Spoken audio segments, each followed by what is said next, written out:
दोस्तों, हमारे शरीर के भीतर एक सीक्रेट वॉर चलता रहता है। ये सीक्रेट वॉर हमारे इम्यून सिस्टम और बाहरी बैक्टीरिया और वायरस के बीच में होता है। ये बाहरी वायरस हमारे शरीर के हेल्दी टिश्यूज़ को अटैक करते हैं, जिससे हमारा इम्यून सिस्टम लड़ता है। नमस्कार दोस्तों, मैं हूं प्रखर तिवारी। स्वागत है आपका एसिड क्लासेस में। आज के इस वीडियो में हम समझेंगे कि किस तरीके से जो नोबेल पुरस्कार मिला है फिजियोलॉजी में यानी कि मेडिसिन में, उसका डिस्कवरी क्या है और इसके बारे में डिटेल में समझेंगे। जो भी नोबेल प्राइज से रिलेटेड सवाल आपके एग्जाम में बन सकते हैं, उसको हम डिटेल में समझेंगे। आई नो ये वीडियो लेट है, बट ये वीडियो आपके लिए वेस्ट नहीं होगी। इसमें हम लोग डिटेल में एनालिसिस करेंगे कि किस तरीके से जो नोबेल का प्राइज़ है, जो फिजियोलॉजी में मिला है, वो क्यों मिला है और इसके क्या कारण रहे हैं। इस वीडियो के बाद इस टॉपिक से रिलेटेड जो भी सवाल आपके सामने आएँगे, आप उसको टैकल करने में सक्षम रहोगे। तो अब बिना किसी देरी के स्टार्ट करते हैं अपना लेक्चर। तो इस वीडियो की अगर आपको पीडीएफ चाहिए तो वो आपको मिलेगी मेरे टेलीग्राम चैनल पे, लिंक मैंने दे दिया डिस्क्रिप्शन में। जाके चैनल को ज्वाइन कर लो, पीडीएफ आपको वहीं पे अवेलेबल हो जाएगी, ठीक है? इस तरीके से आइकन आएगा, अब जाके उस चैनल को ज्वाइन कर लो।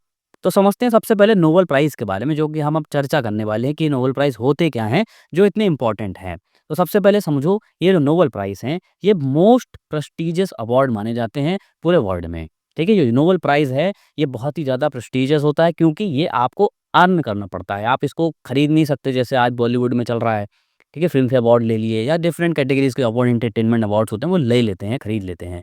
बट ये अवार्ड आप खरीद नहीं सकते, आप इसको मेहनत करते हो, मेहनत करके आपको ये अवार्ड मिलता है। और ये अवार्ड मिलता क्यों है, सबसे पहली बात तो ये भी जानो। तो साइंस के फील्ड में, ठीक है?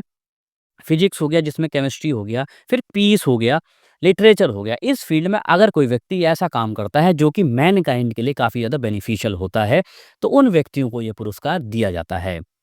अब इस पुरस्कार की शुरुआत की अगर हम बात करें, तो ये शुरुआत होती है एक स्वीडन के बहुत बड़े साइंटिस्ट, केमिस्ट और डायनामाइट के खोजकर्ता अल्फ्रेड नोबल के दिमाग की उपज मानी जाती है। यानी कि अल्फ्रेड नोबल ने 1895 में अपनी एक विल लिखी, अपनी एक वसीयत लिखी, जिसमें उन्होंने इच्छा जाहिर करी कि वो चाहते हैं कि इस तरीके का एक अवार्ड मिले, जो कि साइंस, मेडिसिन और लिटरेचर पीस के फील्ड में ऐसा अवार्ड हो जो कि मैनकाइंड के लिए फ़ायदेमंद हो, उन व्यक्तियों को ये अवार्ड दिया जाए।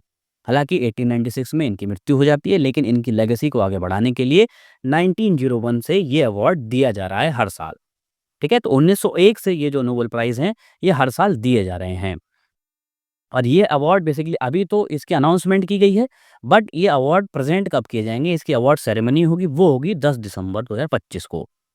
अब इस 10 दिसंबर के पीछे भी एक कारण रहा है, क्योंकि 10 दिसंबर 1896 को जो अल्फ्रेड नोबल हैं, इनकी मृत्यु हो जाती है। इसीलिए जो है इनकी जो पुण्यतिथि होती है, यानी कि इनकी जो डेथ एनिवर्सरी होती है, उसी दिन जो है ये अवार्ड मिलते हैं, ठीक है? तो ये भी चीज़ याद रखना। अब ये नोबेल प्राइज़ हम जो बात कर रहे हैं, ये कैटेगरीज़ कौन-सी होती है, इसमें कौन-कौन सी कैटेगरीज़ में ये अवार्ड दिया जाता है, तो बेसिकली यहाँ पर 6 कैटेगरीज़ आपको देखने को मिल रही हैं। 6 कैटेगरीज़ में ये पुरस्कार मिलता है। अब कौन-कौन सी कैटेगरी है, थोड़ा समझ लेते हैं। तो सबसे पहले आती है फिजिक्स। और ये अवार्ड कौन देता है? तो ये अवार्ड दिया जाता है royal Swedish academy of sciences के द्वारा, ठीक है? आपसे ये भी पूछ सकता है कि ये अवार्ड किसके द्वारा दिया जाता है, यानी कि ये कौन से संस्थान के द्वारा ये अवार्ड प्रेज़ेंट किया जाता है। फिर आता है केमिस्ट्री का। ये भी अवार्ड जो है वो royal Swedish academy of sciences के द्वारा दिया जाता है। फिजियोलॉजी और मेडिसिन, जिस पे आज हम चर्चा कर रहे हैं, ये पुरस्कार दिया जाता है Nobel Assembly at Karolinska Institute, ठीक है? इंपॉर्टेंट चीज़, कैरोलिंस्का इंस्टीट्यूट के द्वारा ये अवार्ड दिया जाता है। फिर लिटरेचर का अवार्ड आता है। ये अवार्ड जो है द स्वीडिश अकेडमी के द्वारा दिया जाता है। फिर पीस का अवार्ड आता है, यानी कि शांति अगर आप किसी क्षेत्र में लेके आते हैं, तब ये अवार्ड आपको मिलता है। और ये अवार्ड देता कौन है? तो ये देता है नॉर्वेजियन नोबेल कमेटी। उसके बाद इकोनॉमिक साइंसेज़ का अवार्ड, यानी कि इकोनॉमी के फील्ड में आप अगर अच्छा काम करते हैं, एक्सीलेंट करते हैं, तब आपको ये अवार्ड मिलता है। तो ये अवार्ड किसके द्वारा दिया जाता है? तो ये दिया जाता है royal Swedish academy of sciences के द्वारा, ठीक है? अब एक और इंटरेस्टिंग फैक्ट याद रख लो, जब 1901 में ये अवार्ड स्टार्ट किया जाता है, तो टोटल 5 कैटेगरीज़ में ये अवार्ड दिया जाता है। यानी कि जो इकोनॉमिक साइंसेज़ की जो कैटेगरी है, ये 1901 में इंक्लूड नहीं थी। इसको इंक्लूड किया गया है 1968 में। 1968 में इकोनॉमिक साइंसेज़ का पुरस्कार पहली बार दिया जाता है। 1901 में केवल 5 कैटेगरी थी, जो आप यहाँ पर देख रहे हैं 5 कैटेगरीज़, यही 5 कैटेगरीज़ में अवार्ड दिया जाता था। लेकिन धीरे-धीरे इनको समझ में आया कि इकोनॉमी भी एक ऐसी फील्ड है, जिसमें आप अवार्ड देंगे और इसमें ऐसा आप काम करते हैं कि जिससे मैनकाइंड को फ़ायदा होता है। ठीक है? तो ये आपने कैटेगरी भी समझ ली। आप समझते हैं जो इस बार का जो फिजियोलॉजी का पुरस्कार है, तो सबसे पहले समझो कि जो मेडिसिन का जो पुरस्कार होता है, जो प्राइज़ होता है, वो क्यों देते हैं? उसमें ऐसा क्या होता है? तो कौन देता है? जो हमने चर्चा करी ली है, कैरोलिंस्का इंस्टीट्यूट, जो कि स्वीडन में स्थित है, इसके द्वारा ये अवार्ड दिया जाता है। और बेसिकली जो फिजियोलॉजी और मेडिसिन के फील्ड में अगर आप ऐसा काम करते हैं जो कि बेनिफिट देता है मैनकाइंड को, तब जो है ये अवार्ड दिया जाता है। तो आप समझते हैं कि जो इस बार के जो नोबेल लॉरिएट्स हैं, ठीक है? यानी कि जो नोबेल लॉरिएट्स कौन होते हैं? जो नोबेल प्राइज़ के विनर होते हैं। इनको अवार्ड विनर नहीं बोलते, इनको लॉरिएट्स बोलते हैं, ये भी याद रखना। तो जो इस बार के फिजियोलॉजी और मेडिसिन के जो लॉरिएट्स हैं, उनके नाम भी याद रख लो क्योंकि डायरेक्टली आपसे क्वेश्चन बनेगा। आपसे नाम लेके पूछ लेगा, आपको 4 नाम दे सकता है, उसमें से 3 बताने होंगे। गलत कौन-सा होगा वो आपको बताना होगा। तो इसके लिए आपको पता होना चाहिए कि ये 3 नाम कौन से हैं। तो बेसिकली इस बार 3 लोगों को ये अवार्ड मिला है, ठीक है? कौन-कौन है वो भी समझ लेते हैं। तो सबसे पहले आती हैं मैरी ई ब्रंकाउ, ठीक है? ये यूएसए की हैं। उसके बाद आते हैं फ्रेड रैम्सडेल, ये भी यूएसए के ही हैं। फिर आते हैं शिमोन सागागुची, ये हैं जापान के, ठीक है? ये 3 व्यक्ति ऐसे हैं जिनको इस बार का मेडिसिन यानी कि फिजियोलॉजी का अवार्ड जो नोबेल प्राइज़ है, वो मिलता है। आप इनकी यहाँ पे एक फ़ोटो देख सकते हैं कि ये जो हैं, जो महारथी, जो अवार्ड विनर हैं, वो ये हैं, इनकी फ़ोटो आप देख लो।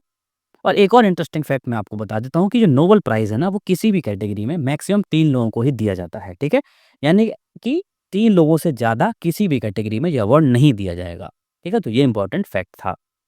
अब समझते हैं कि ये पुरस्कार दिया क्यों गया? भाई इन्होंने ऐसा क्या कर दिया, जो अवार्ड इनको मिल गया, ठीक? तो वो भी समझते हैं और सब जानेंगे कि किस तरीके से जो है ये अवार्ड मिला है। तो देखो सबसे पहले एक टर्म इम्पोर्टेंट है आपके लिए, वो है पेरिफेरल इम्यून टॉलरेंस, ठीक है? देखो साइंस टेक्स्ट से जोड़ के अगर आप देखेंगे, यूपीएससी के सवाल देखेंगे तो टर्मिनोलॉजीज़ से क्वेश्चन आएँगे। ठीक है? तो यही टर्मिनोलॉजीज़ जो है आपके आगे आने पेपर में देख सकते हो आप। आपको पता होना चाहिए कि ये पेरिफेरल इम्यून टॉलरेंस बेसिकली होता क्या है? इसका एप्लीकेशन क्या होती है? आपसे पूछ सकता है। ठीक है? 4 स्टेटमेंट 2 स्टेटमेंट बना देगा, आप वहाँ पे कन्फ्यूज़ हो सकते हो। तो सबसे पहले समझो कि पेरिफेरल इम्यून टॉलरेंस क्या होता है? इसको एक बेसिक अंडरस्टैंडिंग मैं बता देता हूँ आपको। बात ये होती है कि जो हमारा शरीर का जो इम्यून सिस्टम है, ठीक है? जब हमारे शरीर में बाहर के जो वायरस होते हैं, बैक्टीरियाज़ होते हैं, जो हमारे शरीर के लिए हार्मफुल होते हैं, वो हमारे शरीर के जो हेल्दी टिश्यूज़ होते हैं, जो हमारे शरीर की जो हेल्दी स्ट्रक्चर होता है, उसको बिगाड़ने का काम करते हैं। लेकिन जो पेरिफेरल इम्यून टॉलरेंस है, ये ऐसा होने नहीं देता। ये इन बैक्टीरियाज़ से, इन वायरस से लड़ता है और हमारे शरीर को किसी भी तरीके का हार्म नहीं पहुँचाता है। ठीक है? अगर एक और इम्पोर्टेंट चीज़, अगर ये चीज़ नहीं हो रही है, मान लो इम्यून सिस्टम इतना स्ट्रॉन्ग नहीं है कि वो हमारे शरीर के इन बाहरी बैक्टीरिया से लड़ पाए, वायरस से लड़ पाए और हमें बचा पाए, तो इसके बाद क्या होगा? तो अगर ऐसी सिचुएशन नहीं होती हमारे शरीर के अंदर, तो एक ऑटो इम्यून डिजीज़ नामक हमारे सामने समस्या सामने खड़ी हो जाती। यानी कि ऑटो इम्यून डिजीज़ जो है बनने लगती है। अब ये डिजीज़ क्या है, इसको हम आगे की स्लाइड में चर्चा करेंगे डिटेल में। लेकिन ये चीज़ समझ लो कि पेरिफेरल इम्यून टॉलरेंस जो है बेसिकली हमको ऑटो इम्यून डिजीज़ होने से बचाता है और वो बैक्टीरियाज़ वायरस से लड़ता है, जो कि हमारे शरीर को हार्म पहुँचाते हैं। ठीक है? तो ये तो बात हो गई पेरिफेरल इम्यून टॉलरेंस की। यहाँ तक तो हम सबको पता था कि इस तरीके से फंक्शनिंग होती है। बट अब ये जो 3 साइंटिस्ट जिनके हमने नाम लिए अभी हमने समझा जिनको इस बार का प्राइज़ मिला है, उन्होंने क्या किया? उन्होंने इस पे डिटेल में रिसर्च करी और समझा कि क्या कारण है कि जो पेरिफेरल इम्यून टॉलरेंस जो है हमारे शरीर के अंदर है, वो किस वजह से काम करता है, वो किस वजह से इन बैक्टीरियाज़ को मारता है, किस वजह से इन वायरसेस को मारता है। ऐसा कोई तो कारण होगा उसके पीछे, जो उसको ये गाइड कर रहा है कि आप इस तरीके से चीज़ें करिए। तो काफ़ी दिनों की रिसर्च हुई तो उन्होंने एक फैक्टर निकाला और एक सेल के बारे में बात करी जो कि था रेगुलेटरी टी सेल, ठीक है? इसको शॉर्ट फॉर्म में ट्रैक्स भी बोल सकते हैं। तो ये बेसिकली क्या था, ये हमारे शरीर का गार्डियन है। यानी कि ये बताता है कि कौन-सा जो वायरस है या कौन-सी बैक्टीरिया ये बाहर से आए हैं, ये एलियन है हमारे शरीर के लिए, इनको आप मारो और जो हमारे शरीर के लिए एक्चुअली में हेल्पफुल है, उनको आप बचाओ। ठीक है? तो ये जो रेगुलेटरी टी सेल है, जिसको हम ट्रैक्स भी बोल सकते हैं, ये बेसिकली एक गार्डियन का काम करता है हमारे लिए और यही गाइड करता है, यही बताता है, ये कौन-सा स्टाफ का मेंबर है, कौन-सा स्टाफ का मेंबर नहीं है। आप इसको बाहर करो, ये विदाउट टिकट आया है। समझ रहे हो? ईज़ी भाषा में बता रहा हूँ कि ये काम ये करता है, ठीक है? लेकिन अब यहाँ पर बात हुई कि थोड़ा और रिसर्च की गई, यहाँ पे रेगुलेटरी टी सेल की बात हो गई कि रेगुलेटरी टी सेल ये गाइड करता है। लेकिन जब ये रेगुलेटरी टी सेल कहाँ से जन्म लेता है, इसका कहाँ से उपज होती है, इसको ये कैसे पता चलता है कि ये वायरस हमारे लिए शरीर के लिए खराब है और ये चीज़ जो है हमारे लिए अच्छी है। तो एक नई जीन की उत्पत्ति होती है, एक नई जीन की खोज की जाती है, वो है FOXP3 यानी कि fork head box protein P3 की खोज की जाती है, जो कि पता चलता है कि यही जो जीन है, ये इन रेगुलेटरी सेल्स को गाइड करता है, इन रेगुलेटरी सेल को बुद्धि देता है कि आपको ये काम करना है कि कौन-सी चीज़ हार्मफुल है, कौन-सी चीज़ हमारे लिए यूज़फुल है, उसको आप अलग करो और हमारे शरीर का इम्यून सिस्टम स्ट्रॉन्ग करो। ठीक है? तो बॉक्स प्रोटीन का काम ये है और यही गाइड करता है हमारे रेगुलेटरी टी सेल को। ठीक है? तो ये खोज करी गई। हमें अब तक तो पता था कि इम्यून सिस्टम इस तरीके से काम करता है। ऑटो इम्यून डिजीज़ है उसको रोकता है, लेकिन कैसे करता है? तो इसकी खोज करने के बाद यहाँ पर ये डिस्कशन आया और ये जो है निर्णय निकल के आया कि ये चीज़ें हैं, इस वजह से हमारा जो शरीर का इम्यून सिस्टम है वो वर्क करता है। तो इसीलिए जो है ये अवार्ड इनको दिए गए क्योंकि बहुत बड़ी उपलब्धि है। आगे अभी हम समझेंगे कि इस उपलब्धि से क्या फ़ायदा हुआ है, क्या फ़ायदा होगा, ठीक है? ह्यूमन काइंड को क्या फ़ायदा होगा। तो आगे बढ़ते हैं, समझते हैं कि जो रेगुलेटरी टी सेल्स हैं बेसिकली इनको थोड़ा-सा समझ लेते हैं, ये क्या होते हैं? तो बेसिकली जैसा कि हमने पिछले स्लाइड में ही चर्चा करी है, इनको ट्रैक्स बोलते हैं या फिर आप इनको रेगुलेटरी टी सेल्स भी बोल सकते हो। ये बेसिकली हमारे इम्यून सिस्टम का सिक्योरिटी गार्ड होता है। ये आपका पास चेक करता है कि वायरस अगर आ रहा है, उसका पास चेक करेगा कि भाई आप बाहर से आए हो, भागो यहाँ से, है ना? तो ये गार्डियन का काम करता है, हमारे शरीर को प्रोटेक्ट करता है और कोई भी हार्मफुल जो तत्व होता है उसको ये सप्रेस करता है और हमारी बॉडी को बचाता है, ठीक है? और इसके बाद अगर ये ट्रैक्स नहीं होंगे, ठीक है? ये भी याद रखना, अगर इनका प्रेजेंस नहीं होती हमारे शरीर के अंदर, तो क्या होता? तो हम एक बहुत सीरियस दिक्कत से निकलते, वो थी ऑटो इम्यून डिसऑर्डर, ठीक है? ऑटो इम्यून डिसऑर्डर हमारे शरीर में बन जाता, अगर ये रेगुलेटरी टी सेल नहीं होते, ठीक है? अब देखो यहाँ पर ऑटो इम्यून डिसऑर्डर की बात होगी तो एक नया की टर्म आपको समझ में आ गया कि ये भी एक चीज़ होती है। इससे भी आपसे सवाल बन सकते हैं। अब इसको भी समझ लेते हैं कि ये होते क्या हैं जो ऑटो इम्यून डिज़ीज़ की हम चर्चा कर रहे हैं, बार-बार हमने इसको नाम लिया है, वो एक्चुअली में क्या है? तो देखो बात ये है कि ऑटो इम्यून डिज़ीज़ बेसिकली एक ऐसी हेल्थ कंडीशन है, ये तब होती है जब आपका इम्यून सिस्टम जो है आपकी खुद की बॉडी को ही अटैक करने लग जाता है, ना कि आपको बचाता है। यानी कि हमारा इम्यून सिस्टम इतना ज़्यादा स्ट्रॉन्ग हो जाता है कि जो हमारे शरीर के जो हेल्दी टिश्यूज़ हैं, जो हेल्दी बॉडीज़ हैं, उसी को नष्ट करने लगता है, जिससे कि हमारा शरीर वीक होता है और हमें बीमारियाँ लग जाती हैं। इसी कंडीशन को बोलते हैं ऑटो इम्यून डिसऑर्डर और यही जो बीमारियाँ लगती हैं, इनको बोलते हैं ऑटो इम्यून डिजीज़ेज़, ठीक है? अब ये कौन-कौन सी बीमारी हैं जो इस तरीके से निकल के सामने आती हैं? तो सबसे फेमस टाइप 1 डायबिटीज़ आपको इसमें देखने को मिलेगी, फिर आर्थराइटिस हो गया, फिर जो है सोरियासिस हो गया, तो ये सारी बीमारियाँ जितनी भी हैं, ये सारी ऑटो इम्यून डिजीज़ेज़ बोली जाती हैं।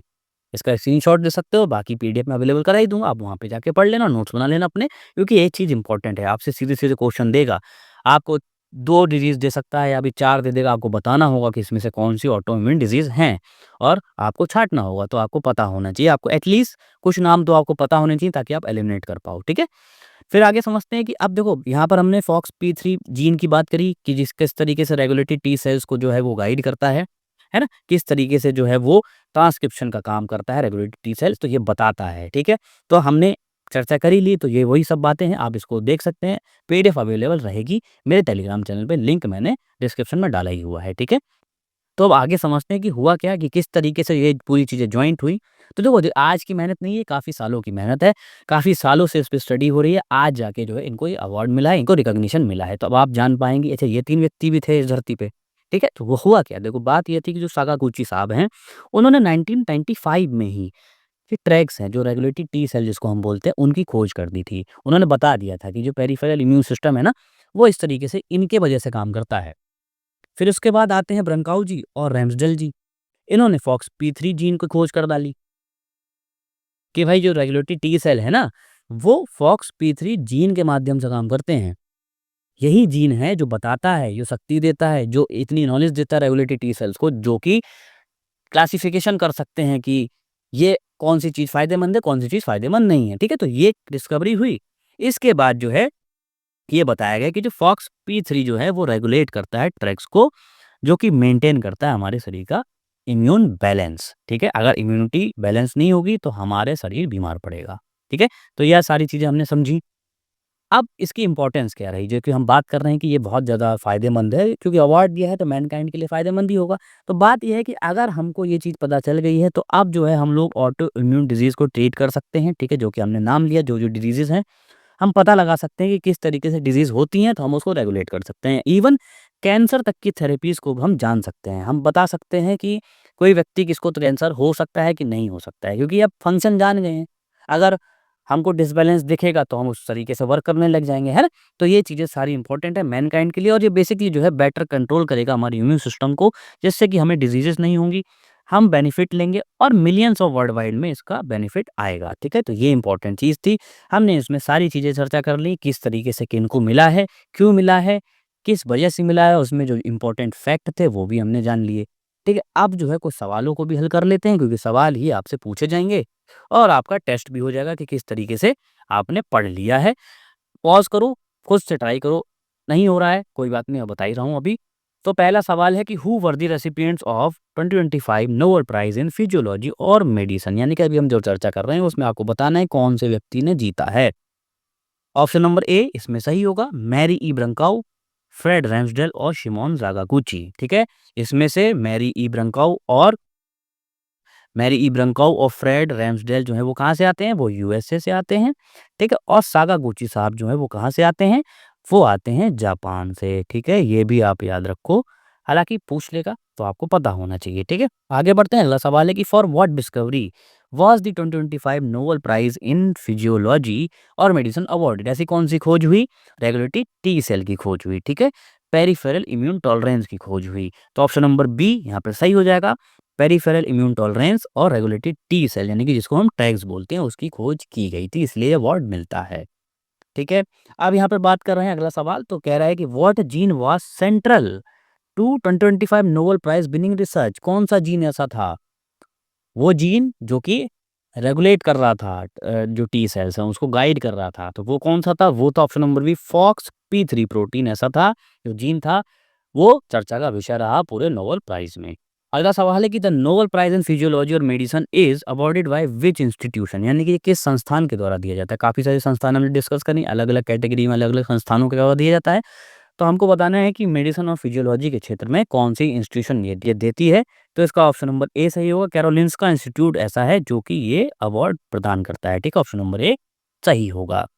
तो दोस्तों इस वीडियो में इतना ही था, अगर आपको वीडियो अच्छा लगा हो तो चैनल को सब्सक्राइब कर लो, बेल आइकन दबा दो, वीडियो शेयर कर दो ज़्यादा से ज़्यादा। आप मिलते हैं नेक्स्ट वीडियो में जिसमें हम नेक्स्ट अवार्ड डिस्कस करेंगे। मिलते हैं नेक्स्ट वीडियो में, thank you so much, bye bye.